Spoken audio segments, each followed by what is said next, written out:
എബ്രായർ 12 പറയുന്നു, പുതിയ ഉടമ്പടിയുടെ മധ്യസ്ഥനായ യേശുവിന്റെ അടുക്കലേക്കും ഹാബേലിന്റെ രക്തത്തെക്കാൾ ഗുണകരമായി സംസാരിക്കുന്ന പുണ്യാഹ രക്തത്തിന്റെ അടുക്കലേക്കും നിങ്ങൾ വന്നിരിക്കുന്നു. ഈ വാക്യം പുതിയ ഉടമ്പടിയെക്കുറിച്ചുള്ള ആഴമേറിയ സത്യങ്ങൾ വെളിപ്പെടുത്തുന്നു. രണ്ട് ശക്തമായ പ്രതീകങ്ങൾ വേറിട്ടു നിൽക്കുന്നു. പുതിയ ഉടമ്പടിയും തളിക്കപ്പെട്ട രക്തവും രണ്ടും ക്രിസ്തുവിന്റെ വീണ്ടെടുപ്പുവേലയുടെ ആഴത്തെ പ്രതിനിധീകരിക്കുന്നു. ഒന്നാമതായി, പുതിയ ഉടമ്പടിയുടെ മധ്യസ്ഥനായി യേശുവിനെ വിശേഷിപ്പിക്കുന്നു. പാപിയായ മനുഷ്യവർഗത്തിനും വിശുദ്ധ ദൈവത്തിനും ഇടയിൽ അവൻ നിലകൊള്ളുന്നു. അവന്റെ യാഗത്തിലൂടെ ആ വിടവ് നികത്തുന്നു. പഴയ ഉടമ്പടിയിൽ മോശയെപ്പോലുള്ള മനുഷ്യ മധ്യസ്ഥർ ദൈവത്തിന്റെ സന്ദേശം വഹിച്ചു.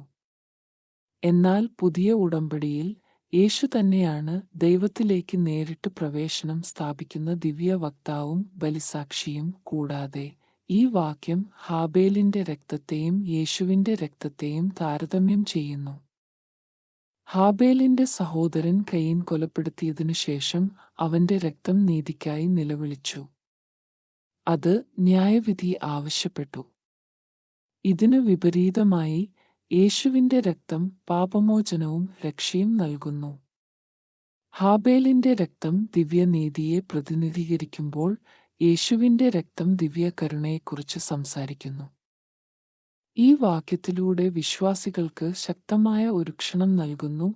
ഭയത്തോടെയല്ല, മറിച്ച് ഭക്തിയോടെയും കൃതജ്ഞതയോടെയും ഭയഭക്തിയോടെയും ദൈവത്തെ സമീപിക്കാൻ. ശിക്ഷാവിധിയിലല്ല, കൃപയിൽ സ്ഥാപിതമായ ഒരു ഉടമ്പടിയുടെ ഭാഗമാണ് നാം ഇപ്പോൾ. ക്രിസ്തുവിൽ ദൈവവുമായി ഒരു പുതിയ ബന്ധം നാം അനുഭവിക്കുന്നു. അവന്റെ വെളിച്ചം, സ്നേഹം, അവന്റെ അചഞ്ചലമായ വാഗ്ദാനങ്ങൾ എന്നിവയാൽ അടയാളപ്പെടുത്തിയ ഒന്ന്. യേശുവിന്റെ രക്തം നമ്മെ കുറ്റപ്പെടുത്തുന്നില്ല. അത് നമ്മെ സ്വാഗതം ചെയ്യുന്നു, ശുദ്ധീകരിക്കുന്നു, നമ്മെ വീണ്ടെടുക്കപ്പെട്ടതായി പ്രഖ്യാപിക്കുന്നു.